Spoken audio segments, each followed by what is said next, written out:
السلام علیکم ورحمۃ اللہ وبرکاتہ۔ امید کرتی ہوں آپ سب خیر و عافیت سے ہوں گی اور ایمان کی بہترین حالتوں میں ہوں گی۔ اللہ تعالیٰ آپ تک آنے والے ہر شر کو خیر میں بدل دے، آمین۔ آج کا ہم اپنا سبق سٹارٹ کرتے ہیں پارہ نمبر 1 سورۃ البقرہ کی آیت نمبر 21 سے۔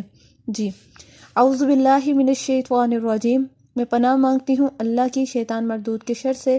بسم اللہ الرحمن الرحیم، شروع اللہ کے نام سے جو بڑا مہربان نہایت رحم کرنے والا ہے۔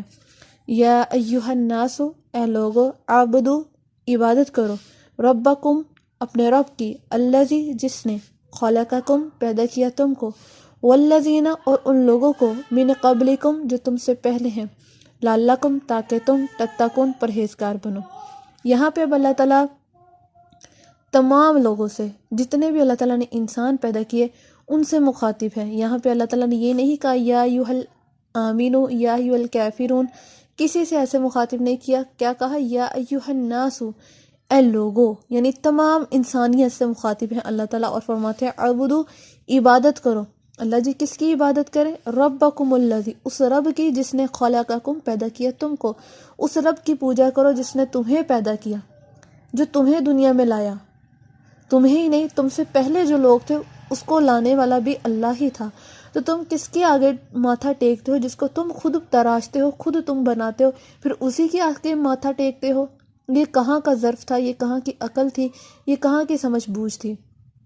تو میرا رب یہاں پہ واضح طور پہ بتا رہا ہے کہ اے لوگو، اس رب کی عبادت کرو جس نے تمہیں بنایا، جس نے تمہارے لیے اتنی نشانیاں پیدا کی تاکہ تم گمراہ نہ ہو جاؤ، تاکہ تم بھٹک نہ جاؤ، اسی کی طرف آ جاؤ۔ لعلکم، تاکہ تم تتقون، پرہیزگار بن جاؤ، تاکہ تم بچ جاؤ۔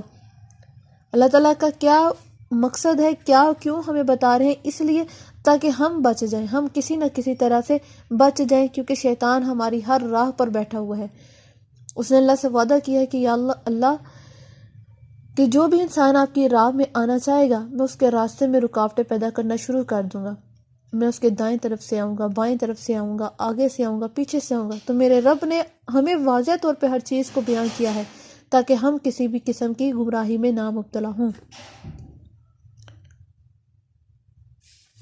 الذی، جس نے، جعل لکم، بنایا تمہارے لیے، ارضا، زمین کو، فراشن، فرش، والسماء، اور آسمان کو، بناء، چھت۔ اب یہاں پہ اللہ تعالیٰ اپنی نشانی کے بارے میں بتا رہے ہیں۔ اللہ تعالیٰ فرماتے ہیں وہ رب ہے جس نے تمہارے لیے زمین کو بچھونا بنا دیا اور آسمان کو تمہارے لیے چھت بنا دی۔ زمین پر ہم چلتے ہیں، اللہ تعالیٰ نے زمین کو ایک میگنیٹک پار دی ہوئی ہے۔ ہم اگر دیکھیں تو زمین گول ہے، تو اگر ہم بول کے اوپر کوئی بھی چیز رکھتے ہیں تو وہ اپنا بیلنس نہیں رکھ سکتی، اس کا بیلنس رہتا ہی نہیں ہے کیونکہ وہ گول ہے۔ اس کے اوپر کوئی بھی چیز، کوئی نٹ وغیرہ، کوئی پینسل، کچھ بھی آپ رکھ کے دیکھیں گے نا تو وہ 1 سیکنڈ ہی قدم جما سکے گی، اس کے بعد وہ گر جائے گی۔ تو یہ میرے رب کی کتنی بڑی قدرت ہے کہ زمین ہماری گول ہے لیکن اس میں ہم اڑتے پھرتے نہیں ہیں، نہ ہی ہماری چیزیں ادھر سے ادھر ہو رہی ہوتی ہیں، ہم زمین پر ٹکے ہوئے ہیں۔ ایسا ہی ہے نا؟ تو اللہ تعالیٰ نے زمین میں ایک کشش ایسی رکھ دی تاکہ انسان جو ہے وہ اپنا جو بیلنس ہے وہ برقرار رکھ سکے۔ پھر فرمایا والسماء بناء، اور ہم نے تمہارے لیے آسمان کو چھت بنا دیا۔ آسمان کو دیکھیں ذرا، کتنا ہی خوبصورت ہے۔ دن میں اللہ نے اس میں سورج سجا دیا، رات میں آسمان پر چاند اور ستارے سجا دیے۔ یہ کس کے لیے؟ انسان کے لیے۔ ہمارے پاس تو گھر ہے، ہم گھر کی چھتوں کو دیکھتے اس کو پیارا سے پیارا بناتے ہیں، لیکن جن کے پاس چھت ہے ہی نہیں ان کا کیا ہوتا ہوگا؟ ان کی تو تمام امید کی کرنیں اپنے رب سے ہوتی ہیں نا، وہ تمام باتیں، وہ تمام چیزیں وہ تو اپنے رب سے مانگ رہے ہوتے ہیں۔ تو اللہ تعالیٰ فرماتے ہیں تمہارے لیے جو زمین اور آسمان میں نے بنائے یہ تمہارے لیے بچھونا ہے اور چھت ہے۔ وانزل، اور نازل کیا، من السماء، آسمان سے، معان، پانی، فاخرجا، پس نکالا، بھی، ساتھ اس کے، من الثمرات، پھلوں میں سے، رزقاً، رزق، لکم، تمہارے لیے۔ اب اللہ تعالیٰ فرماتے ہیں آسمان خالی ہم نے سجایا ہی نہیں بلکہ اس میں سے پانی بھی اتار دیا۔ پانی اتارا جس سے ہم نے پھل نکالے جو تمہارے لیے رزق ہے، جو تمہارے لیے پاکیزہ ہے، جو تمہارے لیے حلال ہے، جو تمہارے جسم کے لیے بہت مفید ہے۔ دیکھیں، پانی برسنے والا ایک ہوتا ہے، سورج جو کرن کی روشنی پھیلتی ہے وہ بھی ایک ہی ہوتی ہے، زمین جس پر اناج اگتا ہے وہ بھی ایک ہی ہوتا ہے، لیکن اس میں سے اناج جو اگنے والا ہے وہ مختلف ہوتا ہے، ہر ایک پھل کا ذائقہ مختلف ہے، ہر ایک پھل کی شکل مختلف ہے۔ سبحان اللہ، یہ میرے رب کی شان اور قدرت ہے، یہ میرے رب کی کتنی عظیم نشانی ہے جو ہمارا رب ہمیں قرآن پاک کے ذریعے ہمیں متعارف کروا رہا ہے، ہمیں بتا رہا ہے کہ اے میرے انسان، تم کس طرف چل پڑے ہو، تم اپنے رب کی طرف ہو جس نے یہ سب چیزیں تمہارے لیے کی ہیں۔ جب ہم ایک گھر میں رہ ہوتے ہیں تو وہاں کا کوئی نہ کوئی حکمران ہوتا ہے، جیسے ہمارے والد صاحب ہوتے ہیں، اگر ہم کسی ادارے میں جاب کر رہے ہوتے ہیں تو وہاں کا باس ہوتا ہے، انہوں نے کوئی نہ کوئی رولز بنائے ہوتے ہیں۔ کسی بھی جگہ پہ ہم جائیں تو وہاں پہ رولز ہوتے ہیں، اگر ہم کسی یورپین کنٹریز میں ہیں یا اپنے ہی ملک میں ہیں تو وہاں پہ بھی کچھ نہ کچھ رولز ہوں گے جن کو اگر ہم فالو کرتے ہیں تو ہم ایک اچھے اچھے سٹیزن کہلاتے ہیں۔ اپنے گھر میں تو اچھے بچے ہوں گے، اسکول میں ہے تو اچھے اسٹوڈنٹ ہوں گے، اگر کسی انسٹیٹیوٹ میں ہیں تو وہاں پہ اچھے کولیگ ہوں گے۔ اسی طرح ہوتا ہے نا، ہمیں ان رولز کو فالو کرنا ہی پڑتا ہے۔ اگر ہم ان رولز کو فالو نہیں کرتے تو نقصان کس کا ہوتا ہے؟ ہمیں اس جگہ سے نکال دیا جاتا ہے، ہماری انسلٹ کی جاتی ہے۔ وہاں کا جو باس ہے، وہاں کا جو حکمران ہے، وہ اپنی بات منوانے کا حق رکھتا ہے۔ اور اللہ تعالیٰ یہاں پہ یہ بتا رہے ہیں کہ میں نے جس کو پوری کائنات کو پیدا کیا، زمین آسمان کو پیدا کیا، آسمان سے پانی برسایا، ہر چیز تمہارے لیے مہیا کی، اور تم کس طرف چلے جاتے ہو؟ تم کس کی عبادت کرنے لگ جاتے ہو؟ تمہیں تو اپنے رب کا غلام بن کر اس کی طرف رجوع کرنا تھا، لیکن تم نے کیا کیا؟ اللہ فرماتے ہیں میں نے آسمان سے پانی برسایا، اس سے تمہارے لیے پھلوں میں سے رزق نکالا جو تمہارے لیے حلال ہے، جو تمہارے لیے مفید ہے۔ فلا پس نہ تجعلوا، مقرر کرو، للہ واسطے اللہ کے، اندادن شریک، وانتم اور ہو تم تعلمون جانتے۔ اب اللہ تعالیٰ کہتے ہیں کہ یہ جو نشانیاں تمہارے سامنے بیان کی گئی ہیں تو خدا را اپنے رب کے ساتھ کسی کو شریک مت ٹھہراؤ۔ یہ ایسی نشانی ہے جس پر صرف قادر میرا رب ہے۔ آسمان سے اللہ کے سوا کوئی بارش نہیں برسا سکتا، اللہ کے سوا کوئی ایسا نہیں ہے جو سورج کو مغرب کی طرف سے طلوع کر سکے، کوئی بھی ایسا نہیں ہے۔ کوئی بھی ایسی ذات نہیں جو سورج کی روشنی زیادہ کر سکے یا اس کو کم کر سکے۔ یہ میرے رب کی نشانی ہے، اور رب ان نشانیوں کو اس لیے بتا رہا ہے تاکہ کوئی بھی رب کی نشانیوں کے ساتھ دعویٰ نہ کر سکے کہ میں یہ بھی کر سکتا ہوں۔ اللہ اکبر۔ آگے اللہ تعالیٰ جواب دے رہے ہیں وَإِن كُنتُمْ، اگر ہو تم فی ریب، کسی شک میں۔ اب اللہ تعالیٰ فرماتے ہیں اگر پھر بھی تمہیں لگتا ہے تم کسی شک میں مبتلا ہو، مما ساتو چیز کے نزلنا اتارا ہم نے علی عبدینا اپنے بندوں پر۔ اللہ تعالیٰ فرماتے ہیں اگر پھر بھی تمہیں لگتا ہے کہ جو چیزیں ہم نے اپنے بندوں پر اتاری ہیں، جو ہم نے تمہارے لیے چیزیں کر دی ہیں، تمہیں اس میں پھر بھی ذرا برابر بھی شک لگتا ہے، فاتو پس لے آؤ بصورتن، صورت، من مثلی، اس جیسی۔ اللہ تعالیٰ فرماتے ہیں پھر اس مثال جیسے کوئی ایک صورت لے آؤ، کوئی آیت، کوئی صورت، کوئی نشانی، کچھ بھی لے آؤ تو ہم مان جائیں گے کہ واقعی تم کوئی چیز ہو جس کو ماننا جائے، جس کی پوجا کرنی چاہیے، جس کی عبادت کی جائے۔ یہ تب کی بات ہے، عرب کے لوگ عربی میں بہت زیادہ عروج رکھتے تھے، ان کو اپنی عربی میں یعنی عربی لینگویج میں کافی زیادہ عروج تھا، اور وہ کافی تکبر میں تھے کہ ہم جیسا جو عربی ہے وہ کوئی بول نہیں سکتا۔ وہ شاعری کرتے تھے عربی میں، یعنی عربی میں ہر چیز سے وہ واقف تھے۔ تو جب نبی کریم صلی اللہ علیہ وسلم پر یہ کتاب نازل ہو رہی تھی، یعنی آیات نازل ہو رہی تھی، نبی کریم نے جب اعلان کر دیا، تبلیغ عام ہو گئی، تو ان لوگوں نے اعتراض کیا کہ یہ جو کلام ہے یہ ہمارا یعنی اس کا کلام نہیں ہے، یہ تو ایک عام آدمی کا کلام ہے، یہ تو اللہ کی طرف سے ہو ہی نہیں سکتا۔ انہوں نے اس طرح کے بہانے کیے، تو میرے رب نے آیت نازل کی فاتو بصورت من مثلہ، پھر تم لے آؤ، اگر تم خود کو سمجھتے ہو کہ تم عربی میں سائنسدان ہو تو تم اس جیسی کوئی مثال لے آؤ، اس جیسی کوئی صورت لے آؤ۔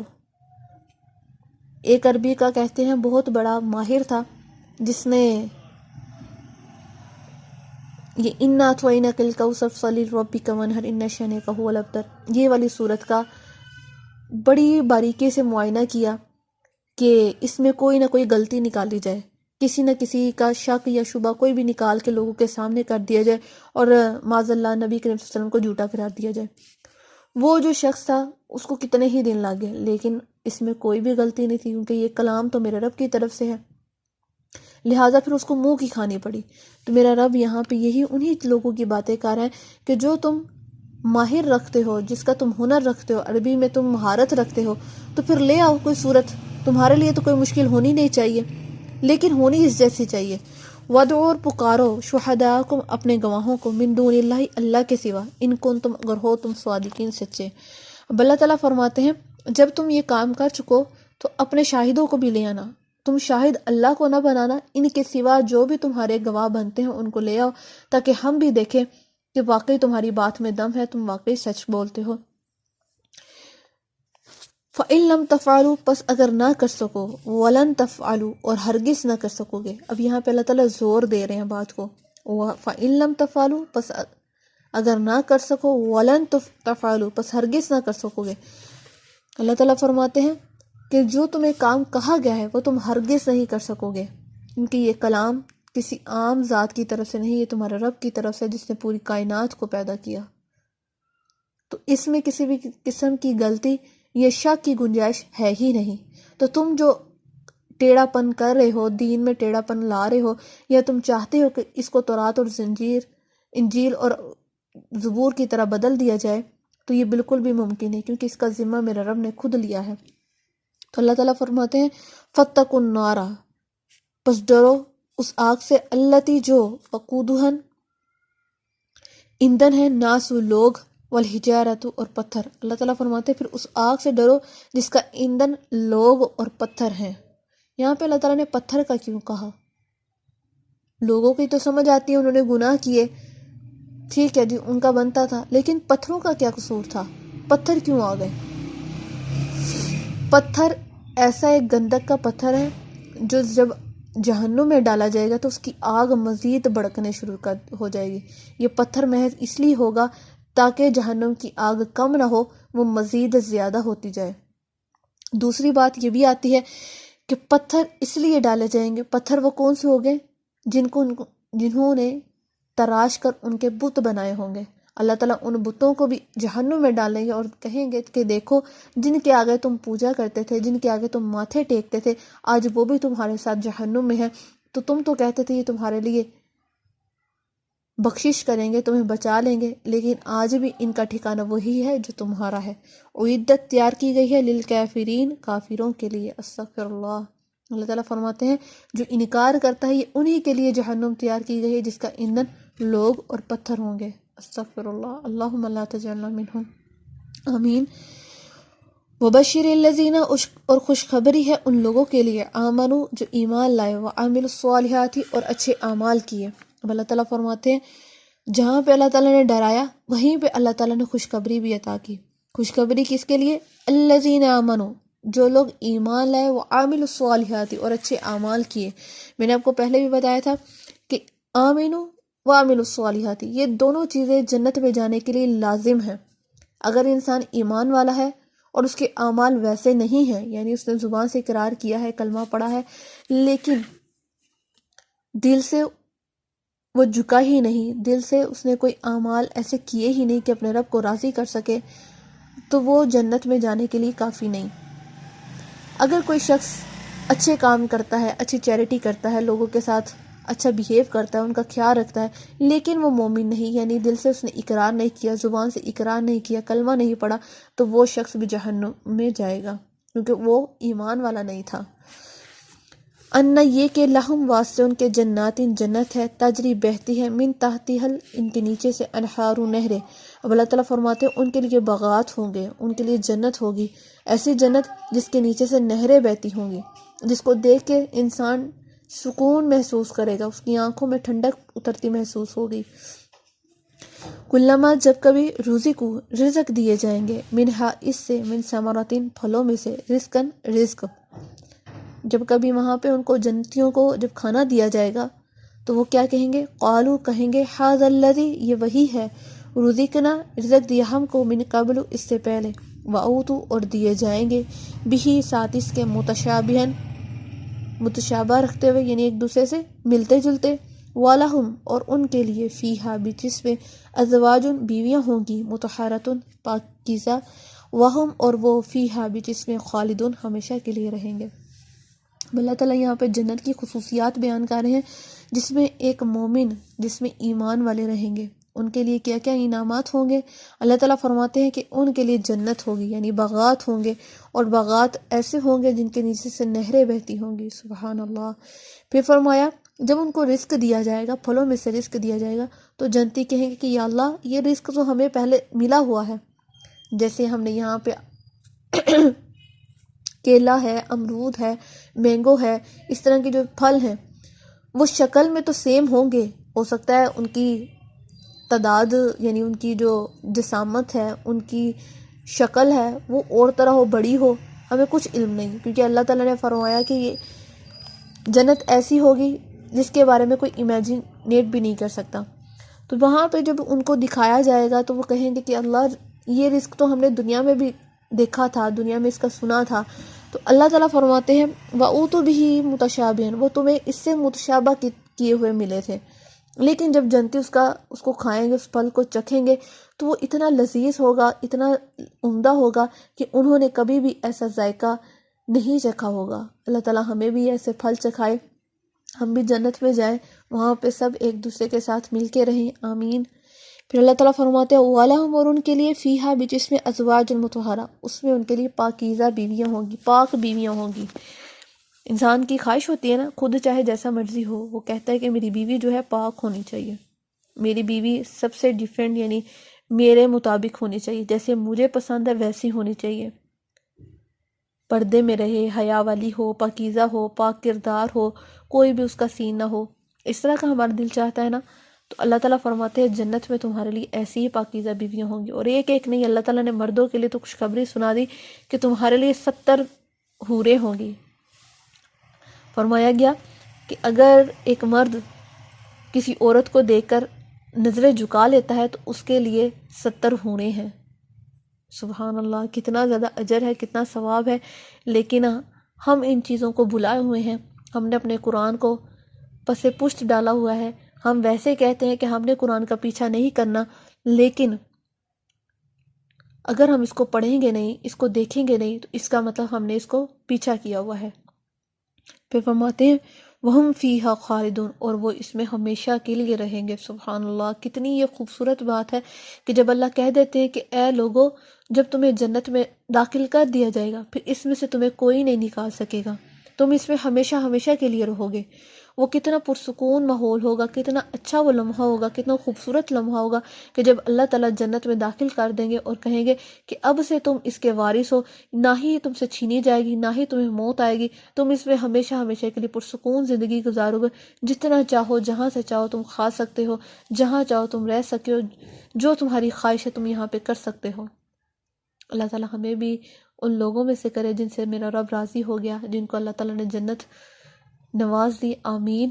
آج کا ہم اپنا سبق یہیں تک رکھیں گے، باقی انشاءاللہ تعالیٰ کل اگر زندگی رہی تو ضرور کنٹینیو کریں گے۔ اپنا بہت سارا خیال رکھیے گا۔